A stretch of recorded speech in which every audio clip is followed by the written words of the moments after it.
Bueno, muy bien. Contestadas estas preguntas de arranque por un tema que justo veníamos charlando. Ahora sí nos adentramos en el tema que nos convoca, que tiene que ver justamente con extractivismo. Álvaro estuvo ya hace un tiempo aquí en el programa, habíamos abordado el tema de la deuda y habíamos mencionado esta temática que nos parecía necesaria de poder abordar y de poder profundizar. Y es en ese sentido que me gustaría comenzar preguntándote de qué hablamos cuando decimos modelo extractivista y qué impacto, de alguna manera, también para tomar dimensión, tiene en la vida de nosotros y nosotras. Bueno, buenísimo. Eh, Tamaña pregunta. El extractivismo es una condición del desarrollo del modo de producción capitalista prácticamente desde su existencia, digamos, ¿no? Y que tiene que ver con que todo modelo de producción es una relación entre sociedad y naturaleza, y los modelos extractivistas, sobre todo en los países periféricos, en las economías empobrecidas, han generado dinámicas de saqueo y de despojo sobre la naturaleza como consecuencia de modelos, como decías vos, que ponen en primer lugar, creen que el fin último del desarrollo de la humanidad es la producción, ¿sí? Entonces, repito, el extractivismo más que un modelo es una condición del desarrollo capitalista, y los modelos son modelos productivistas, y vuelvo a repetir, que creen que el fin último del desarrollo de la humanidad es la producción. Entronizan la producción, vulnerando en ese proceso los ritmos de desarrollo de la naturaleza y las condiciones de vida de las comunidades, ¿no? Entonces, lo que ponemos en discusión cuando hablamos de extractivismo es ese productivismo que envuelve a las sociedades capitalistas, y no solo capitalistas, porque sociedades no capitalistas también han sido y son productivistas. Y concretamente, ¿qué es el extractivismo? O qué es el extractivismo. Viste que hoy se habla del neoextractivismo, digamos, en las últimas décadas. Y es una nueva forma o una compleja forma de dependencia y subordinación de nuestros bienes comunes a las dinámicas del mercado internacional, a partir de un complejo entramado de redes de infraestructura, ¿sí? Que, vuelvo a repetir, vinculan, someten los territorios de América Latina a las dinámicas de los mercados internacionales, ¿no? Bien, eso te iba a preguntar, ¿es algo que se está dando en la región? Digo, no es algo puntualmente de la República Argentina, sino es un tema, es una problemática que se está atravesando a nivel regional y que en algún punto guarda relación con nuestra condición de países periféricos. El extractivismo es un fenómeno global, digamos, ¿no? Que en América Latina claramente se está viendo evidenciado como una problemática de gran importancia, sobre todo en las últimas 3 o 4 décadas, y a partir de nuevos patrones productivos o de nuevas dinámicas de inserción de las economías regionales en la economía internacional. La crisis de fines de los 90, a principios de los 2000, inaugura un nuevo ciclo en América Latina, y ese nuevo ciclo va a estar anclado en lo que algunos autores han denominado el consenso de los commodities, ¿no? Estos modelos, como dijiste vos, estas formas de inserción de las economías regionales en la economía internacional, sumamente dependientes de la exportación de bienes primarios y de naturaleza. Bien, Juli. Y en este sentido, apareció la pandemia también en este tiempo, que en teoría uno cree debería habernos puesto a reflexionar en este sentido. Pero creo que se profundizó el problema. ¿Cómo crees que impactó la pandemia en relación con el extractivismo y con la perspectiva ambiental? ¿Mejoró algo o se empeoró? Bien, Juli, está buena la pregunta. Yo digo, por ahí, hace algunos años, algunos informes de algunos organismos internacionales decían que el ritmo de consumo de las sociedades contemporáneas necesitan 1,7 planetas, ¿no? Es decir, para no vulnerar el ritmo de reproducción de la naturaleza y para poder bancar nuestros niveles de consumo, no nuestros en términos territoriales, sino nuestros como como humanidad se necesitarían 1,7 planetas, es decir, estamos 1,7, estamos 0,7 encima de lo que necesitaríamos como para hablar de un equilibrio entre las tasas de extracción y las tasas de reproducción biológica, ¿sí?, de la naturaleza. Eso implica que a niveles actuales y constantes estamos en un proceso de crisis metabólica, ¿no? Una crisis en el metabolismo de reproducción de la naturaleza. Ese es un dato interesante porque en parte no, fuertemente esa expansión en la tasa de extracción y en los impactos ambientales se debe a la expansión de dos grandes potencias. Una es Estados Unidos, ¿sí?, el actor hegemónico en el paradigma productivista, y otro es el crecimiento de China, ¿no? China en los últimos años crece a tasas chinas, ¿vieron esa metáfora? Y ese crecimiento exorbitante chino va generando una presión sobre los bienes comunes y los recursos naturales. Primero, en términos endógenos, ese crecimiento afectó directamente el equilibrio ecosistémico al interior de China. Tal es así que China tiene una de las tasas de deforestación más altas del mundo, ¿sí? Ese crecimiento exorbitante del productivismo en China desde los años 60, con el proceso de industrialización en adelante, fue erosionando las condiciones ecosistémicas. Eso llevó a una mayor relación entre especies y una mayor relación entre especies salvajes con los seres humanos, ¿sí? Eso hizo a la emergencia de zoonosis, entre esas zoonosis el SARS o el COVID-19, ¿no?, que es el virus que genera el coronavirus, ¿sí? Digo, hay una relación directa entre la expansión del extractivismo y las pestes que nos aquejan como sociedad, ¿sí? Para las cuales los animales tienen defensas y nosotros no, ¿no? Entonces, en esto que plantea Juli, la relación entre el COVID y el extractivismo, bueno, hay una relación de origen, ¿sí?, una relación causal que tiene que ver con la emergencia de una zoonosis. Después, ¿cómo salimos de esto? Que todavía no salimos, ¿no? Algunos ya hablan de la pospandemia. Es claro que no hemos salido en la medida en que no podemos reflexionar sobre los orígenes de la misma, claro, y sobre por qué nos ha llevado a esta crisis de dimensiones sistémicas y civilizatorias, ¿no?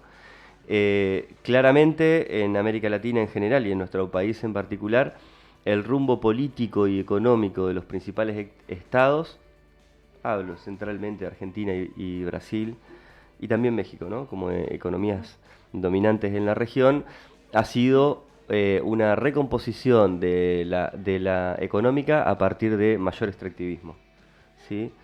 Eso se debe a múltiples factores que podríamos charlar a posteriori o cuando quieran, digamos, pero claramente estamos en un proceso de expansión de modelos extractivos en América Latina.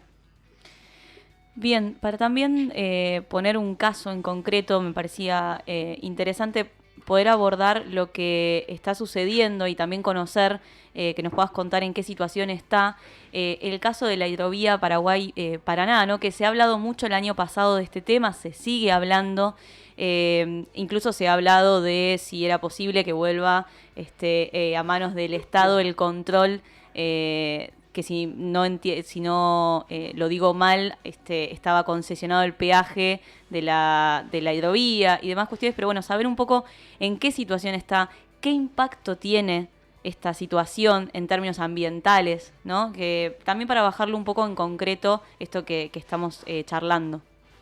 Bueno, me ha entendido una trampa, no pensé que íbamos a hablar de la hidrovía, pero bueno, ustedes saben que es el tema que me quita el sueño, así que no tengo ningún problema en hacerlo, pero venía con el chip general, digamos. Bueno, el tema de la hidrovía es un temazo, un temón, que no afecta solo a la Argentina. Ustedes saben que la Cuenca del Plata es aproximadamente el 20% del territorio de Sudamérica, ¿no? Los ríos Paraguay, Paraná y Uruguay drenan agua de una superficie de 3.200.000 kilómetros cuadrados al estuario del Plata, por lo cual estamos hablando de una de las ecorregiones hídricas más importantes del planeta, ¿sí? como toda ecorregión, es un sistema y como todo sistema tiene sus propias normas y pautas de funcionamiento y equilibrios frágiles, ¿sí? Esos equilibrios frágiles deben preservarse para evitar que los desajustes en esos equilibrios afecten a la totalidad del sistema. Bueno, hoy estamos hablando de una crisis de dimensiones importantes dentro de la Cuenca del Plata y un desequilibrio que se va a dar fuertemente desde los años 90 en adelante en la región como consecuencia de dos procesos entrelazados. Un primer proceso es la pampeanización de las regiones extrapampeanas. ¿A qué nos referimos con eso? El proceso de avance de la frontera sojera, sobre todo, hacia territorios donde antes la actividad agroindustrial no era una actividad dominante, ni mucho menos, ¿sí? Eso fue generando una erosión de la salud del ecosistema a partir de procesos de deforestación a gran escala.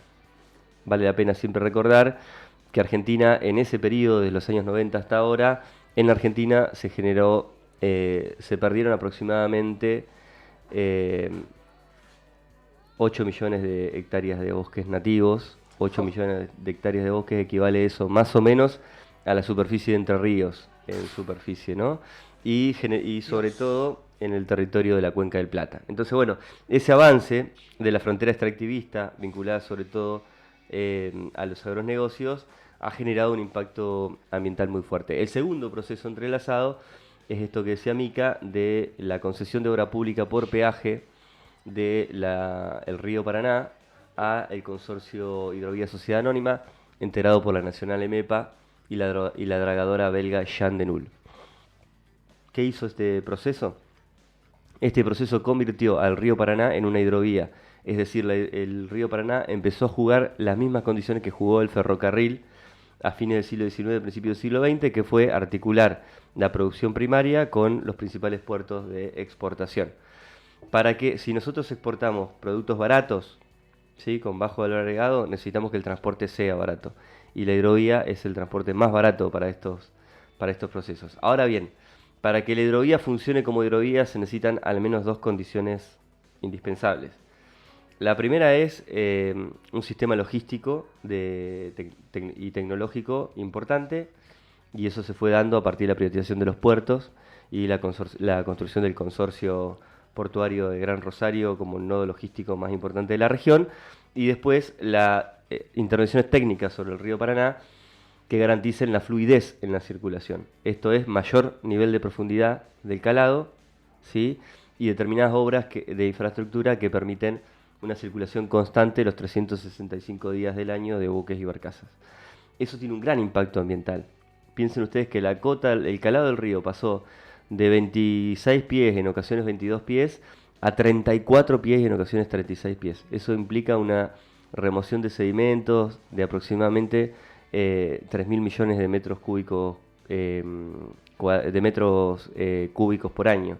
Eso tiene un impacto muy importante en términos ecosistémicos. Hoy, cierro con esto, estoy siendo muy larguero, perdón. No, está bien. Está muy bien. Hoy estamos ante una de las crisis hídricas más importantes de los últimos 100 años. ¿Sí? Para que ustedes se den una idea, la Prefectura Naval Argentina, que mide el nivel de profundidad del agua en las costas, en el río Paraná, en Rosario, nos plantea que el promedio histórico es de 3,6 metros, 3,8 metros, más o menos. Y hoy está en 0,9, ¿sí? Digo, menos de 1 metro de profundidad del río en la ruta troncal. Eso nos habla de una crisis enorme. Ahora, una síntesis de eso. Sin árboles no hay agua, y sin agua no hay hidrovía. Por ende, estamos en una encrucijada muy importante. Muy bien, por cierto. Yo pensaba, y salgo de lo específico y vuelvo a lo general, Sí. en ¿a qué se debe? Habías dejado esa pregunta abierta para contestarla a posteriori, y pensaba, ¿el fin justifica los medios? Porque lo he escuchado incluso en comentarios de cercanos decir, bueno, haremos daño al ambiente, pero vamos a generar recaudación, pero vamos a ganar espacio en el mercado, pero vamos a ganar producción, vamos a crecer económicamente. Digo, ¿por qué el Estado está jugando este rol en América Latina y en estos países como Brasil y Argentina que nombraste en particular. ¿El fin justifica los medios? Me parece que no, ¿no? Bueno, ya me estaba poniendo cómodo con el caso Con y el ahora caso me de la sacan hidrovía. No, mentira. Está bien. Pero creo que está asociada también a Sí, la yo pregunta. lo puedo responder con una pregunta también. Digo, ¿qué país se desarrolló con un modelo primario exportador? ¿No? Digo ese razonamiento lógico de decir si exportamos más commodities, tarde o temprano llega el crecimiento y tarde o temprano vamos a tener desarrollo, está refutado históricamente. Los países dependientes, América Latina en general, el único país de América Latina que tiene algún nivel importante de desarrollo es Brasil. Y lo tiene porque tiene el sexto parque industrial del mundo, que es Sao Paulo, no porque es exportador de caña de azúcar. Es una falacia es una falacia histórica y muy fácil de refutar el hecho de que mayor extractivismo nos va a llegar tarde o temprano al desarrollo. El ejemplo que ponen es Chile, y Chile es uno de los países más desiguales de América Latina, ¿sí? Es un país que el grueso de la población tiene derechos estructurales negados. Entonces, es un verso el hecho de decir que necesitamos mayor extractivismo para garantizar. Necesitamos extractivismo porque necesitamos divisas. Y a mediano y corto plazo, el hecho de que no exista un modelo de sustitución de importaciones que no nos haga tan dependientes de la divisa para comprar afuera lo que no producimos adentro, hace que le metamos mano a lo que podamos para tener divisas. Ese es un modelo muy corto y muy finito, porque no podemos pensar que el desarrollo esté solo traccionado por las demandas del mercado internacional. Nuestra misma experiencia histórica nos dice que si somos casi monoproductores, cuando nos dejan de comprar, nos destruimos económicamente, ¿no? Entonces, en la Argentina lo que falta, y hasta ahora no ha habido proyectos políticos que logren un modelo de equilibrio entre la demanda externa, ¿sí?, y las pretensiones de desarrollo interna, con un modelo endógeno que sea integral y que tenga en cuenta equilibrios que son necesarios a la hora de pensar en un desarrollo que no puede medirse solo en crecimiento del PBI, en crecimiento de las reservas, en crecimiento de la exportación, ¿no? Bueno, pero eso da para más largo, me parece. No, pero está bien, es bastante interesante también abordarlo.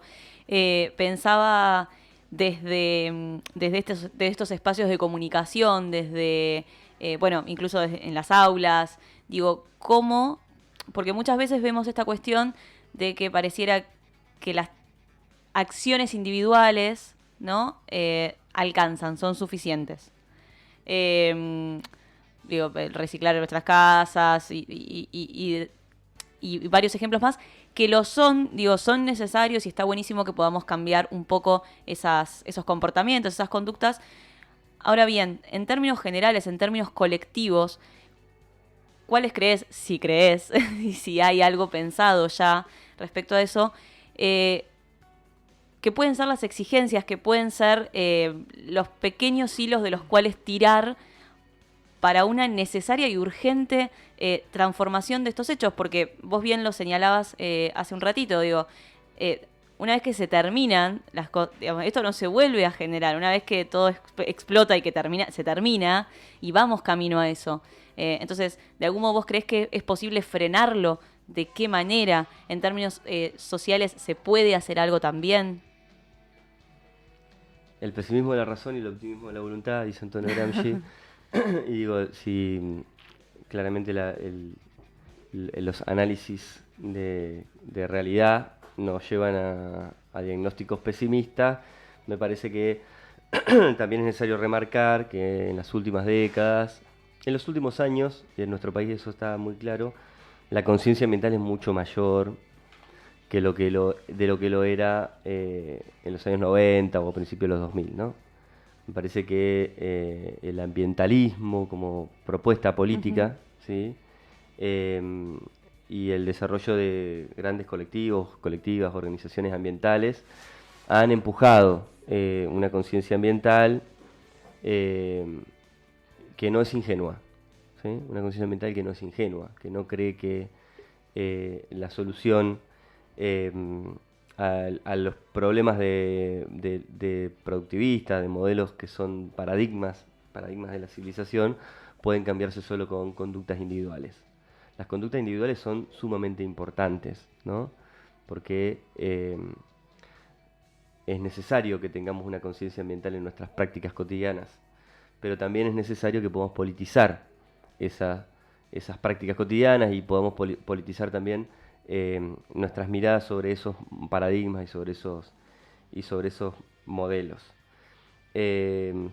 Bueno, eso por un lado. Y por otro lado, hoy yo hablé del productivismo, esta idea de que el fin último de la humanidad es aumentar la producción.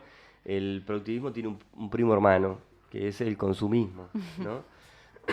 Entonces, un argumento que siempre aflora es esta idea de que, bueno, sí, estamos en contra del extractivismo, pero necesitamos este micrófono, necesitamos la compu, necesitamos, ¿no? Y eso es verdad, y nosotros no decidimos los patrones tecnológicos, ¿no? No somos nosotros quienes deciden los patrones tecnológicos ni quienes dominan el medio técnico que nos referencia o que nos dice cómo tenemos que producir, ¿no? Y cómo se producen los bienes necesarios para nuestro desarrollo cotidiano. Ahora bien, es necesario decir que estos modelos extractivistas se desarrollan en función de lógicas de consumo que no son las nuestras, ¿sí? Que América Latina en conjunto aporta entre el 45 y el 50% de las materias primas que se consumen a nivel mundial, pero en la región solo se consumen entre el 3 y el 6% de esos recursos, ¿no? Es decir, el extractivismo está bancando un nivel de consumo de los países desarrollados, ¿sí? Una lógica y una demanda y un impacto sobre la naturaleza, sobre los bienes comunes, que no depende de la consecución de nuestras necesidades de consumo, sino de las necesidades de consumo de los países centrales, ¿no? Entonces, es necesario cambiar el productivismo, pero es necesario frenar un paradigma consumista, ¿sí?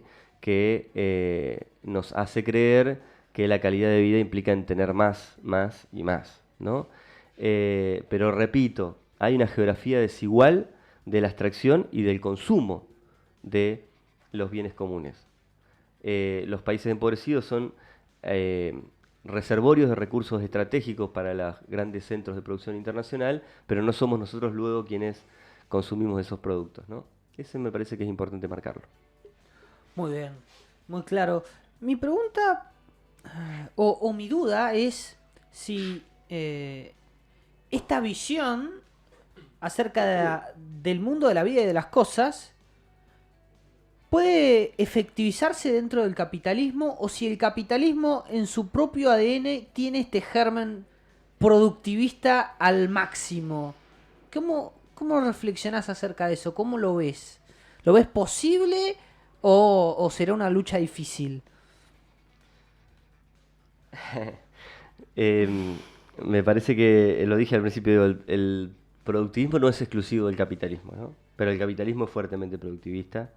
Y claramente la idea de la maximización de la ganancia, que es el nodo central del modo de producción capitalista, hace que el productivismo sea parte de su ADN, como decís vos, ¿no? Entonces es difícil pensar en alternativas dentro del capitalismo.